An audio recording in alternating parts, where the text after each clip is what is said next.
The cold darkness of space held the massive ship like a sleeping giant. For 400 years, the dreadnought Eternal Vigil had drifted in the empty void between stars. Its hull stretched for miles, covered in armor that could stop planet-killing weapons. Inside its deepest chamber, a single man slept in a crystal pod filled with blue liquid. Taemin's eyes opened for the first time in centuries. The liquid drained away as the pod hissed open. His body felt heavy and strange after so long in sleep. Muscles that had been frozen in time slowly remembered how to move. He sat up, gasping as cold air filled his lungs. "Welcome back, Commander," said a soft voice. The ship's AI, Nari, had been waiting for this moment. Her holographic form appeared before him, a young woman with kind eyes and a gentle smile. "You have slept for 412 years, 7 months, and 16 days. Taemin rubbed. His face was shaking hands. The memories came flooding back. The war. The terrible weapon he had fired. The screams of millions of people dying because of his choice. He had come out here to hide from what he had done. To sleep, until the pain went away. "Why did you wake me?" he asked. His voice was rough from centuries of silence. Nari's expression became serious. "Earth is calling for help. The emergency beacon has been active for 3 days. Something terrible has happened to our homeworld." Taemin's heart stopped. Earth. The planet he had sworn to protect. The planet he had abandoned because he could not bear to face what he had done. He stood up slowly, his legs shaking. "Show me."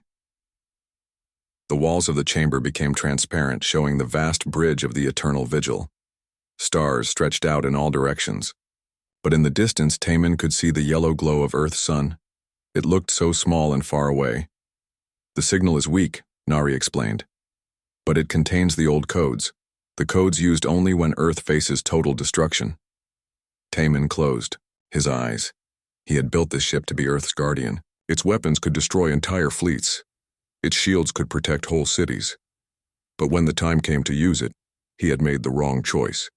The guilt had driven him into exile. "Set course for Earth," he said quietly.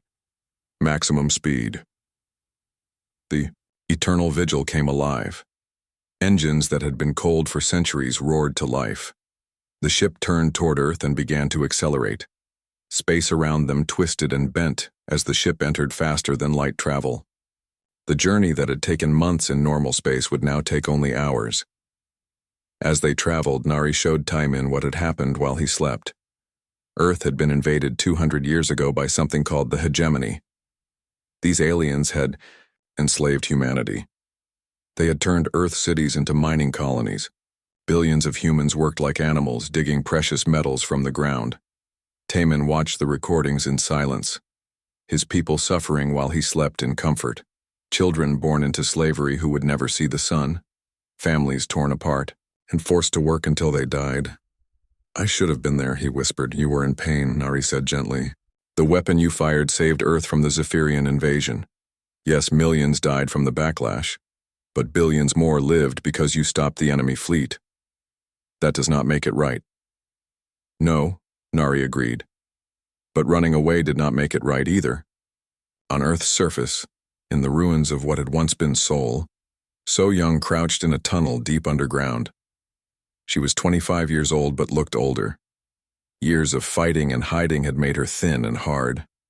Her black hair was cut short, and her clothes were patched with scraps of metal and cloth. Around her, 24 other resistance fighters waited in the darkness. They were planning another attack on the alien overseers. These small victories meant little, but they gave people hope. Hope was all they had left. "The mining facility at Sector 7 is lightly guarded," said Hyun-woo, her second in command. He was older than her, with scars covering his arms from years of slave labor. "We could hit it tonight." So-Young nodded, but her mind was elsewhere. For 3 days, her people had been picking up strange energy readings from space. The old equipment they used was broken and unreliable, but the readings were getting stronger. "Commander," whispered Ji-Young, the youngest member of their group. She was barely 18, born into a world where aliens ruled over humans. "The scanners are going crazy." So-Young looked at the crude display. Energy signatures were appearing all over the screen. Something massive was coming toward Earth. Something bigger than any hegemony ship they had ever seen. Above them, in orbit around Earth, Admiral Kyung-ho of the hegemony fleet received the same readings. He was a tall, thin alien with gray skin and large black eyes. His species, the Vorthak, had been among the first to join the hegemony after their own world was destroyed. "What is that thing?" he asked his navigation officer. "Unknown, sir. The energy signature does not match any known vessel type. It's enormous, at least 10 times larger than our biggest dreadnought." Kyung-ho felt a chill run through his body. The hegemony had conquered dozens of worlds, but they had always known exactly what they were fighting. This was different. This was something from the old stories, the legends that the older species whispered about. "Prepare the fleet for battle," he ordered, "and send word to High Command. Tell them we may have found what we've been running from." The Eternal Vigil dropped out of faster-than-light travel at the edge of the solar system. Taimin stood on his bridge, staring at the planet he had not seen for 4 centuries. Earth looked smaller than he remembered, darker. The beautiful blue and green world of his youth was now brown and gray. "Scanning," Nari reported. "I detect approximately 300 hegemony vessels in Earth orbit. Ground installations on every continent. Human life signs are significant, but concentrated in work zones." Taiman's hands clenched into fists. His people were slaves in their own world. While he had slept in the cold darkness, they had suffered under alien rule. "Sir," Nari said softly, "the hegemony fleet is moving to intercept us. They're demanding we identify ourselves." "Open a channel," Taiman ordered. Admiral Kyung-ho's face appeared on the main screen. His large eyes widened when he saw Taiman. "This is Admiral Kyung-ho of the Hegemony Occupation Fleet. You will identify yourself and state your business in this system." Taiman stepped forward. After 400 years of silence, his voice carried the weight of worlds. "I am Commander Taiman, of the Eternal Vigil, Guardian of Earth, and you will leave my planet immediately." Kyung-ho's face went pale. The Guardian. The legends spoke of ships like this one. Ships that could fight entire fleets alone. Ships that had disappeared long ago when their crews could no longer bear the cost of protecting others. The Guardian. "Ships are myths," Kyung-ho said, but his voice shook. "Charge all weapons," Taiman ordered. Around the Eternal Vigil, space itself began to glow as the ship's massive guns came online. "You have 1 minute to begin withdrawing from Earth orbit." In the tunnels beneath Seoul, So-young felt the ground shake as the alien ships above began to move. The energy readings were off the charts now. Something incredible was happening in space above them. "What's going on up there?" Hyun-woo asked. So-young stared at the display. After 200 years of slavery, after generations of humans born in chains, something was fighting back. Something powerful enough to make the aliens afraid. "I think," she said slowly, "our guardian has come home."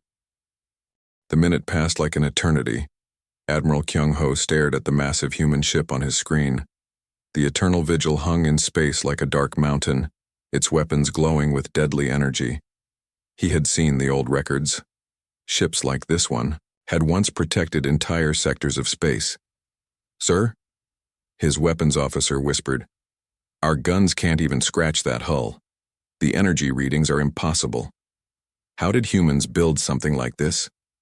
Kyung-ho knew he should withdraw. His orders were to avoid unnecessary battles. But the hegemony had spent 200 years breaking human spirit. If word spread that one ship had scared away an entire fleet, the slaves might rebel across 1,000 worlds. "All ships, open fire," he commanded. The space around Earth lit up as 300 alien warships fired at once. Beams of energy and streams of missiles flew toward the Eternal Vigil. The display screens in the underground tunnels went white as massive explosions filled the sky. So-young shielded her eyes from the bright flashes coming through the cracks in the ceiling. "What is that?" "The biggest space battle in Earth's history," Hyun-woo said, staring at their crude scanner. "And it's right above us."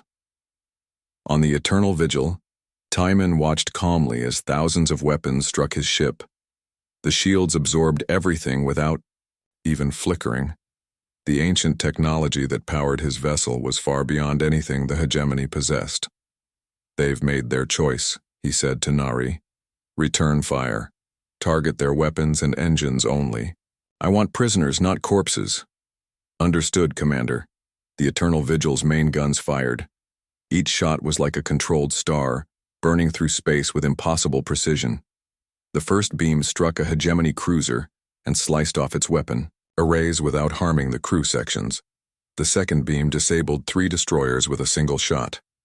In 30 seconds, half the alien fleet was floating helplessly in space. Admiral Kyung-ho watched his ships fall silent one by one. The human vessel had not even tried to destroy them. It was showing mercy while demonstrating overwhelming power. The message was clear: surrender or be destroyed. "All ships, cease fire and withdraw to minimum safe distance," he ordered. His voice was hollow with defeat. Taemin watched the alien fleet pull back, but his victory felt empty. Below him, Earth was still covered with slave camps and mining facilities. Billions of his people were still in chains. "Nari, scan for human. Resistance signals, they're down there somewhere. I'm detecting multiple encrypted communications from the Sol area. The signals match pre-invasion resistance protocols. Open a channel." Deep in her tunnel, So Young nearly fell over when her communication device came alive with a voice from space. The voice was speaking Korean, but the accent was old-fashioned, like someone from centuries ago. "This is Commander Taemin of the Eternal Vigil, calling any human resistance forces. Please respond." So Young's hands shook as she picked up the communicator.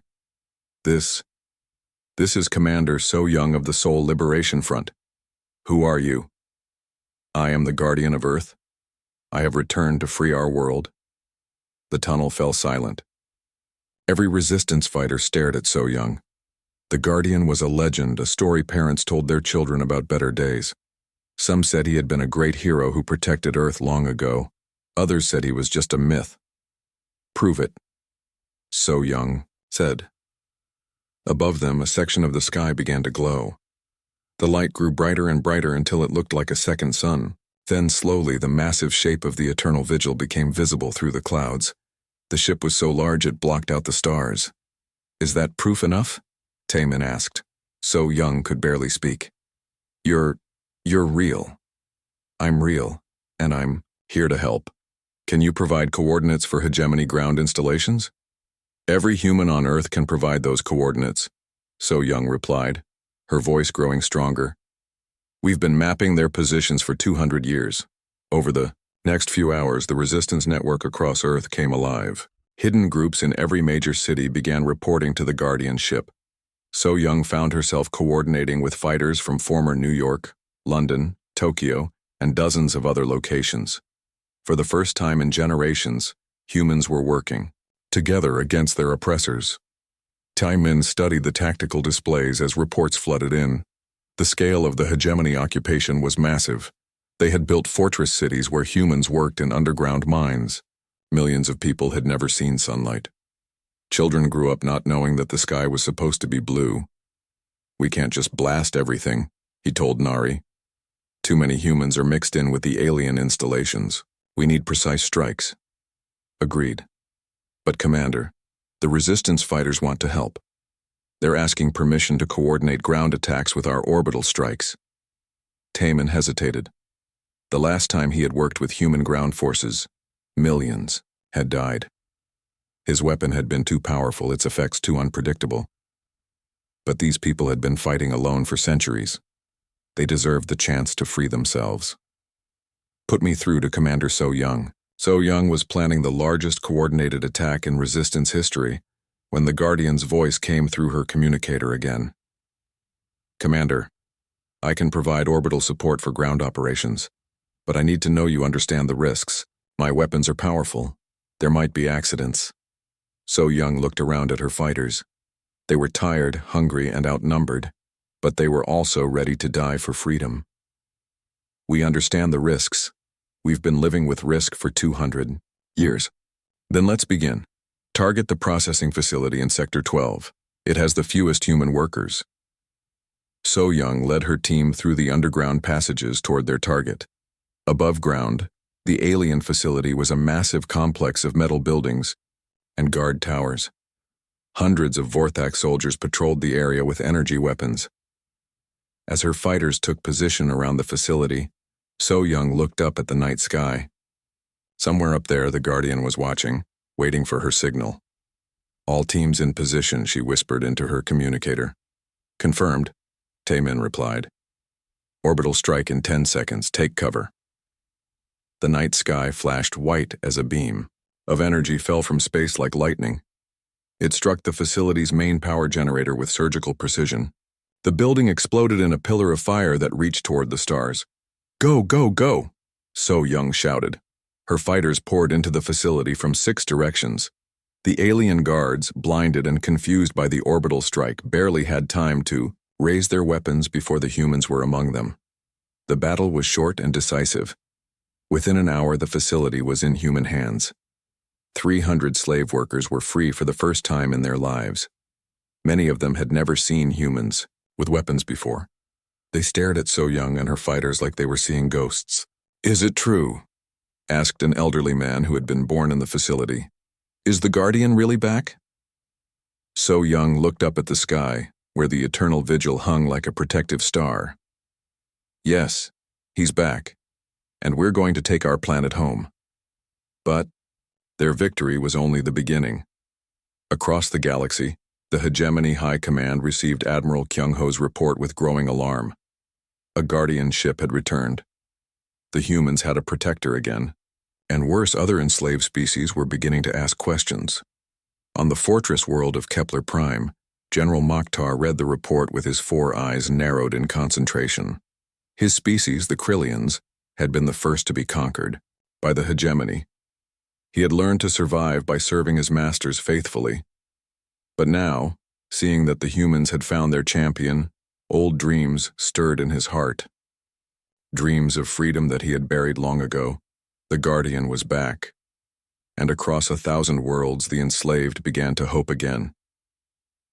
In space above Earth, Taemin studied the tactical reports. 12 successful strikes in 12 hours. Hundreds of facilities destroyed or captured. Thousands of humans freed, but it was not enough. The Hegemony had resources across the entire galaxy. Earth was just one world among many. "Nari," he said quietly, "scan long-range sensors.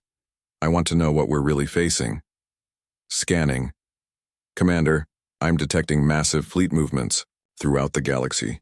The Hegemony is mobilizing everything they have." "Good. Let them come. It's time for Earth to remind the galaxy why humans were once feared among the stars." 3 days after the first strikes, So Young stood in what had once been the center of Seoul. The Hegemony's fortress city was in ruins, its metal buildings twisted and smoking. But for the first time in 2 centuries, humans walked freely through their own streets. Children who had never seen the sun blinked in the daylight, their eyes wide with wonder. Elderly people wept as they touched trees and flowers that had been forbidden to them for generations. The taste of freedom was sweet, but So Young knew it would not last unless they kept fighting. "Commander," Hyun-woo called from across the Mu Square, "we're getting reports from the other cities. The attacks worked. We've freed over 1 million people in the last 3 days." So Young nodded, but her expression remained serious. The easy victories were behind them now. The Hegemony was regrouping, bringing in reinforcements from across the galaxy. Soon, Earth would face its greatest test. Above them, on the eternal vigil, Taemin was thinking the same thoughts. His ship's sensors showed massive fleets moving toward the solar system. The Hegemony was not going to let Earth slip away without a fight. "Commander," Nari reported, "I'm detecting a transmission from the Hegemony High Command. They're requesting a meeting." Taemin raised an eyebrow. "After 3 days of shooting, now they want to talk?" "The signal is coming from their Supreme Commander, General Vexthan. He's requesting a private communication." "Put him through." The holographic display shimmered and a new figure appeared. General Vexthan was unlike the other Hegemony aliens Taemin had seen. He was massive, with thick armor-like skin and eyes that glowed red in the darkness. His species, the Nexar, were known across the galaxy as the ultimate warriors. So, Vexton said, his voice like grinding metal, the legendary guardian awakens. I had hoped the stories were just myths. I'm very real, Taemin replied. And I want your forces off my planet. Your planet? Vexton laughed, a sound like breaking stone. Human, you have no idea what you're dealing with. The hegemony controls 1,000 worlds. We have fleets that could turn your precious Earth to dust. Then why haven't you? The question hung in space between them. Vexthan's glowing eyes narrowed. Because we need your people alive. We need them for what's coming. What's coming? For a moment, the Supreme Commander looked almost afraid. You've been asleep for 4 centuries, Guardian. You don't know about the darkness that follows us, the things we run from. Taemin felt a chill run through his body. What things? We call them the Void Seekers. They come from the empty spaces, between galaxies. They don't conquer worlds, Guardian, they erase them. Remove them from existence as if they never were. The transmission cut off, leaving Taemin staring at empty space. Void Seekers? He had never heard of such creatures, but something in Vexton's voice told him the alien was not lying. Nari, search our databases for any reference to Void Seekers. Searching. Commander, I'm finding fragments of data from the oldest archives, references to entities that exist partially outside normal space-time. According to these records, they were encountered once before, approximately 50,000 years ago. And the records are incomplete, but it appears they were defeated by an ancient civilization. A civilization that used technology very similar to our own. Taemin felt the pieces of a puzzle clicking together, the guardian ships, the strange technology that seemed almost alive, the way human consciousness could interface with the ship's systems in ways that alien minds could not. Were humans the descendants of that ancient civilization? On Earth's surface, So Young was dealing with more immediate problems. The freed slaves needed food, shelter, and medical care. Many had been worked nearly to death in the alien mines. Others had been born in captivity and knew nothing about how to live as free people. Dr. Jiwoo was one of those who needed the most help. He had been captured 20 years ago while working as a xenobiologist for the old Earth government. The hegemony had forced him to study human biology, looking for weaknesses they could exploit. Now, freed from his laboratory prison, he was trying to help his people recover. Commander So Young, he said, approaching her with a datapad, I need to show you something I discovered while working for them. So Young looked at the information on the screen. It was filled with scientific terms she didn't understand. What am I looking at? Neural scans of human brains compared to alien brains. The hegemony was very interested in something they found in our neural patterns, something they called a resonance signature. What does that mean? I don't know, exactly, but they tested thousands of humans and every single one showed the same pattern. None of the alien species had it. They seemed to think it was important for fighting something they called the Void Seekers. So Young felt the same chill that Taemin had experienced in space. The Void Seekers? What are those? I don't know. The aliens never talked about them openly, but sometimes late at night, I heard them whispering. They were afraid of something, out there in the dark, something that was coming. Meanwhile, on the outer edge of the solar system, something impossible was happening. Space itself was bending and twisting. Stars that had shone for billions of years simply disappeared, and from the darkness, shapes began to emerge. They were not ships in any normal sense. They had no hull, no engines, no weapons that could be understood. They were holes in reality itself, places where existence had been torn away and replaced with hungry nothing. The first Void Seeker scout ship dropped into normal space near Pluto. Immediately, the dwarf planet began to fade. Not destroyed, not broken apart, but simply ceasing to exist. Within minutes, there was nothing where Pluto had been. No debris, no radiation, no trace that it had ever existed at all. On the eternal vigil, every alarm began screaming at once. "Commander," Nori shouted, her normally calm voice filled with panic. Something just erased Pluto from existence. Taemin ran to the main display. Where Pluto should have been, there was only empty space. His ship's sensors showed nothing. No energy signature, no mass, nothing at all. "That's impossible," he whispered. "Commander, I'm detecting more spatial distortions throughout the outer system. Whatever did this to Pluto, there are more of them, coming." On Earth, every piece of equipment that could detect energy signatures went crazy. In her tunnel, So-Young watched her crude scanner display impossible readings. "What's happening up there?" Hyunwoo asked. "I don't know," So-Young replied, but her voice was filled with dread. "But I don't think this is about the hegemony anymore." Above them, Admiral Kyung-ho was receiving the same sensor data. His face had gone pale with terror. He opened a communication channel to the Eternal Vigil. "Guardian," he said, his voice shaking. "We need to talk. The Void Seekers have found us. Our war with each other means nothing now. If we don't work together, everyone dies." Taemin stared at the alien admiral. Everything had changed. The battle for Earth was no longer about freedom versus slavery. It was about existence versus oblivion. "How long do we have?" he asked. "Our long-range sensors detect at least 50 Void Seeker ships approaching the inner system. They'll be here in 6 hours. Taemin closed his eyes. 6 hours to prepare for an enemy that could erase entire worlds. 6 hours to unite former enemies against a threat that made their previous war seem like a children's game.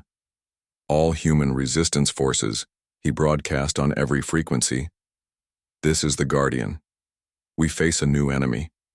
One that threatens not just our freedom, but our very existence. I'm calling for immediate ceasefire with all hegemony forces. We must work together or we all die." In the tunnels beneath Seoul, So-Young looked around at her fighters. These people had spent their entire lives fighting the aliens. Now they were being asked to fight alongside them. "Commander," Ji-Young asked quietly, "can we trust them?" So-Young looked up toward the sky, where invisible enemies were approaching Earth. "We don't have a choice. If what they say about these Void Seekers is true, then humans and aliens are all on the same side now. The side of existence itself." On the bridge of the Eternal Vigil, Taemin prepared for the greatest battle of his life. A battle not for victory, but for the right of all conscious beings to continue existing. The Guardian had awakened not just to free Earth, but to defend reality itself. The darkness was coming, but humans had faced darkness before and found a way to make light. Now they would teach the galaxy what it meant to fight not just for survival, but for hope. The alliance formed in desperation. Within 2 hours, human resistance fighters were working alongside the same alien soldiers who had enslaved them for centuries. The hatred was still there, burning in every human heart, but survival demanded cooperation. So-Young found herself in the strangest situation of her life. She stood in a hegemony command center, looking at tactical displays with Admiral Kyung-ho. The alien's large black eyes kept glancing at her nervously, as if he expected her to attack him at any moment. "Your resistance networks know our defensive positions better than we do," he admitted. "We need that information to coordinate our defenses." "And we need your weapons and shields," So-Young replied. "The question is whether we can trust each other long enough to use them." Above them, General Hae-jin was dealing with an even more difficult situation. The freed human slaves had been formed into military units almost overnight. Many had never held a weapon before. Others had spent decades dreaming of using weapons against aliens. Now they were being asked to fight beside those same aliens. "Listen to me," Hae-jin told a group of former miners who had become soldiers in a single day. "I know what they did to you. I know what they did to all of us. But right now, those aliens are the only thing standing between us and something much worse." "How do we know this isn't a trick?" asked one of the miners. "How do we know they're not just using us?" Hae-jin pointed toward the outer system, where Void Seeker ships were slowly approaching Earth. "Because they're just as afraid as we are." On the Eternal Vigil, Taemin was learning the true horror of what they faced. Dr. Jiwoo had been brought up to the ship to share what he knew about hegemony research into the Void Seekers. "They don't just destroy things," Jiwoo explained, studying data from the ship's sensors. They remove them from existence completely. According to the alien records, entire star systems have been erased. Not destroyed, erased, as if they never existed at all. How is that possible? Taemin asked. The hegemony scientists think the void seekers exist partially outside our reality. They can reach into our universe and simply turn off pieces of star. Nari displayed a holographic image of the approaching enemy ships. They looked like holes in space, dark wounds in the fabric of reality itself. Commander, she reported, I'm analyzing the energy signatures of the Void Seeker vessels. Our weapons should be able to affect them, but barely. It will take concentrated fire from multiple Guardian-class ships to destroy even one enemy vessel. How many Guardian ships do we have? 1. This one. The weight of that knowledge settled over everyone on the bridge. Earth would face 50 Void Seeker ships with only one Guardian vessel to protect it. The mathematics of the situation were clear. They were going to lose. But Taemin had not survived 4 centuries of guilt and exile to give up when his people needed him most. What about the hegemony fleet? Their weapons are less effective than ours against Void Seeker technology, but they have numbers. If we can coordinate our attacks properly, we might be able to destroy some of the enemy ships. Captain Wanshik, who had been promoted from resistance fighter to fleet coordinator in the span of a day, studied the tactical displays.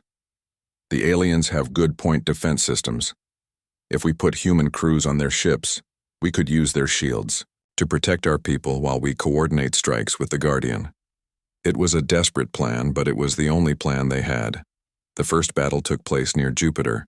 3 Void Seeker ships had moved ahead of the main fleet, apparently testing Earth's defenses. Taemin led a combined force of human and alien vessels to meet them. The engagement was unlike anything anyone had experienced. When conventional weapons hit the Void Seeker ships, the beams and missiles simply disappeared, not deflected or absorbed. They ceased to exist the moment they made contact with the enemy hulls. All ships concentrate fire on the lead vessel, Taemin commanded. Guardian weapons only until we find their weak points. The Eternal Vigil's main guns spoke with the voice of ancient stars. The beams struck the first Void Seeker ship and actually caused damage. Cracks of light appeared along its hull where reality reasserted itself against the hungry darkness, but the alien vessel struck back. A wave of nothingness expanded from its bow, reaching toward the Guardian ship. Where the wave touched the Eternal Vigil's shields, they simply stopped existing. Shields, down to 60%, Nari reported. Commander, that wave didn't destroy our shield generators, it erased them. The ship no longer remembers that those sections ever had shields. The battle raged for 2 hours. By the end, 1 Void Seeker ship was destroyed, but the cost had been terrible. Half the hegemony fleet was simply gone, not destroyed, but removed from existence. The survivors had no memory of the missing ships. As far as their records showed, those vessels had never existed at all. Taemin stood on his bridge, staring at the tactical display. They had won, but barely, and 47 more Void Seeker ships were still approaching Earth. We can't fight them in space, he said to So Young over the communication system. We need to make them come to us, draw them into Earth's atmosphere, where our Guardian technology will have an advantage. You want to fight them over our planet? So Young asked. What if we lose? Then Earth dies anyway, but if we fight an atmosphere, human neural patterns can interface with Guardian weapons more effectively. It's our only chance. The next 18 hours were spent in frantic preparation. Every human who could hold a weapon was armed and positioned around Earth's major cities. Alien technology was integrated with human equipment in ways that should have been impossible, but somehow worked. Dr. Jiwoo made the most important discovery while studying the interaction between human minds and Guardian technology. The resonance signature the aliens found in human brains, he told Taemin excitedly. It's not just a pattern, it's a key. Human consciousness can actually control Guardian weapons directly. What do you mean? I mean, humans can make Guardian weapons more powerful just by thinking about it. The technology responds to human will and emotion. The stronger the emotion, the more powerful the weapon becomes. Taemin felt a chill of recognition. That was why his weapon had been so devastating 4 centuries ago. It had been powered not just by energy, but by his desperate need to protect Earth. And when millions died from the backlash, his guilt and horror had made the weapon even more destructive. How many humans would we need to power the ship's main weapon? According to these readings, if we could link every human on Earth to the Guardian's weapon systems, we could create a blast powerful enough to destroy the entire Voidseeker fleet. And what would happen to the humans? Jiwoo's face fell. I don't know. The energy requirements are enormous. It might kill everyone involved. Commander Subin, who had been listening to the conversation, stepped forward. She was one of the resistance fighters who had refused to work with the aliens, but even she understood what was at stake now. Commander, she said to Taimin, there are 8 billion humans on Earth. If linking our minds to your weapons is what it takes to stop these things, then that's what we'll do. You don't understand, Taimin replied. I've made this choice before. 400 years ago, I used human consciousness to power a Guardian weapon.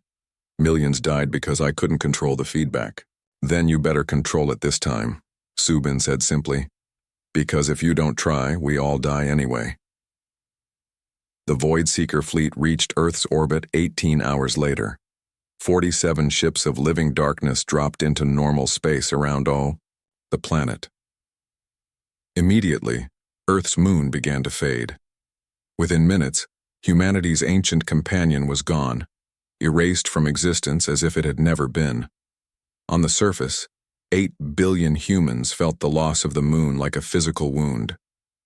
They looked up at the night sky and knew that something precious had been stolen from them forever. But they also felt something else. Hope. Because somewhere above them, their guardian was preparing to fight back. Taimin stood on the bridge of the Eternal Vigil, surrounded by volunteers from both human and alien species. They would all die in the next few minutes. But they would die fighting for the right of consciousness to exist in a universe that contained beauty, love, and hope. All stations prepare for final engagement, he ordered, and if anyone has prayers to say, now would be a good time. The final battle began when the Voidseekers started erasing Earth's cities, not destroying them with weapons but simply making them disappear. Tokyo was first, then London, then Mumbai. Millions of people were gone in seconds, removed from existence so completely that no one remembered they had ever lived. So Young stood in the ruins of Seoul, watching the sky as dark shapes moved like wounds across the stars. Her communication device crackled with reports from around the world. One by one, humanity's greatest cities were being erased from reality. Guardian, she called to Taimin, we're running out of time. Above the planet, Taimin felt each erasure like a knife in his heart. Every time a city disappeared, part of his soul went with it. But he could not let grief paralyze him. 8 billion human lives depended on what he did in the next few minutes. Nari, begin the neural linking process, he ordered. Commander, are you certain? The power requirements could kill everyone on the planet, and if we do nothing, everyone dies anyway. At least this way they die fighting. The Eternal Vigil systems came alive in ways they had never been used before. Quantum transmitters reached out to every human mind on Earth. One by one, people felt the touch of the guardianship in their thoughts. In her tunnel, So Young gasped as her mind was suddenly filled with the presence of others. She could feel Taimin's determination, Dr. Jiwoo's scientific curiosity, General Hai Jin's military precision. But more than that, she could feel every human on Earth, their fear, their hope, their desperate will to survive. Can you hear me? Taimin's voice spoke directly into her mind. We can all hear you, So Young replied, and she realized it was true. 8 billion human voices spoke as one. What do you need us to do? I need you to help me focus the Guardian weapon. Use your will, your emotions, your determination to survive. Channel everything you feel into the ship's weapon systems. Around the world, humans closed their eyes and reached out with their minds. Parents thought about their children. Children thought about their pets and toys. Lovers thought about each other. Scientists thought about the beauty of discovery. Artists thought about the joy of creation. All of it flowed into the Eternal Vigil's weapons systems. The ship began to glow with a light that had never been seen before. It was not the cold light of stars or the harsh light of fusion fire. It was the light of consciousness itself, the light of minds that refused to be erased from existence. Admiral Kyung-ho watched from his command ship as the Guardian vessel transformed. "What is he doing?" "He's linking every human mind on the planet to his weapons," reported his science officer. "The energy readings are impossible. No ship should be able to contain that much power." But Taemin was not trying to contain the power. He was trying to control it, to shape it, to turn it into a weapon that could fight beings that existed partially outside reality. And he was not doing it alone. 8 billion human minds were helping him.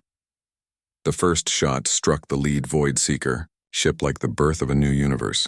The beam of concentrated consciousness tore through the alien vessel's reality-bending hull and restored it to normal existence for just long enough to destroy it completely. But the feedback was enormous. On Earth, millions of humans cried out, in pain as the weapon's power flowed through their minds. Taemin felt their suffering as his own, just as he had 4 centuries ago. "I can't control it," he gasped. "It's too much power. I'm going to kill them all." "No." So Young's voice spoke in his mind, steady and strong. "You're not alone this time. We're all here with you." Around the world, humans began to link their minds not just to the weapons, but to each other. So Young reached out to comfort a frightened child in former New York. Dr. Jiwoo shared his knowledge with scientists in former Beijing. General He-jin coordinated with military leaders across every continent. The neural link became a web of human consciousness, each person supporting the others. When one mind wavered under the strain of channeling so much power, 1,000 others were there to help carry the load. "Fire again," So Young told Taemin.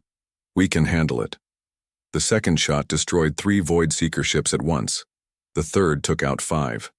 Each blast was powered not just by energy, but by the collective will of humanity.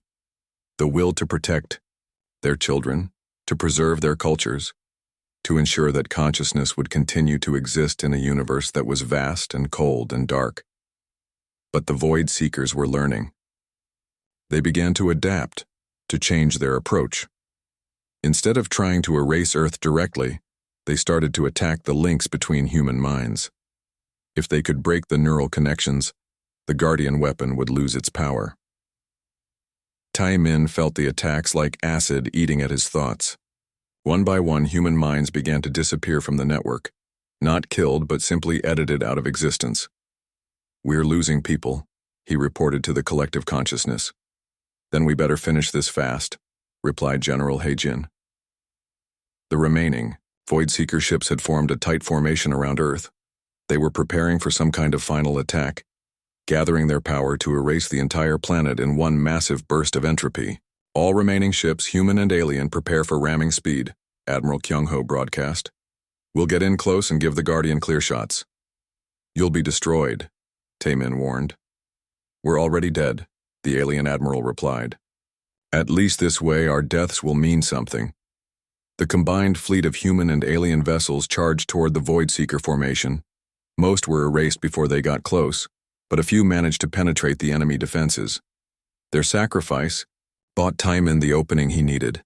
"Now," he whispered to the human collective, "everything you have, everything you are." 8 billion minds reached out as one. Parents offered their love for their children. Children offered their wonder at the world. Scientists offered their curiosity about the universe. Artists offered their passion for beauty. Soldiers offered their courage in the face of impossible odds. All of it, every emotion, every dream, every hope and fear that made humans what they were, flowed into the Guardian weapon. The final blast was not just a beam of energy, it was a declaration, a statement that consciousness had a right to exist, that love was stronger than entropy, that hope could survive even in the darkest places of the universe.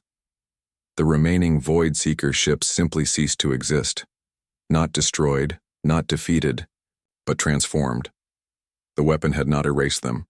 It had shown them what existence could be, what it meant to love, to hope, to dream of a better tomorrow. In the silence that followed, Taemin found himself still alive, still connected to the human network. Around him, 8 billion minds slowly opened their eyes and looked up at a sky that was once again filled with stars. "Is it over?" So Young asked. "It's over," Taemin replied. But it was not truly over. It was a beginning. In the months that followed, Earth began to rebuild. Humans and aliens worked together to repair the damage, to help the enslaved species across the galaxy find their freedom. The hegemony dissolved, replaced by a new federation based on cooperation rather than conquest. Taemin found that he was changed by the experience. The neural link with humanity had not been broken when the battle ended. He could still feel the collective consciousness of his species, still draw on their strength and wisdom. He was no longer the isolated guardian, carrying the weight of protection alone. He was part of something larger. Dr. Jiwoo established schools where humans and aliens could learn from each other.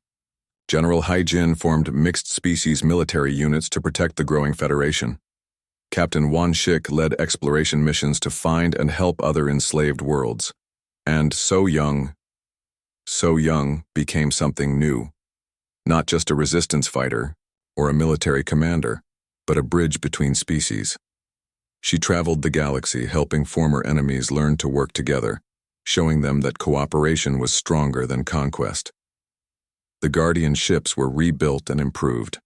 New vessels crewed by humans and aliens together patrolled the galaxy, watching for threats but also searching for new life to protect and nurture. On Earth, children who had been born in slavery played in parks where the sun shone freely. They learned about the darkness that had once threatened everything, but they also learned about the light that had driven it away.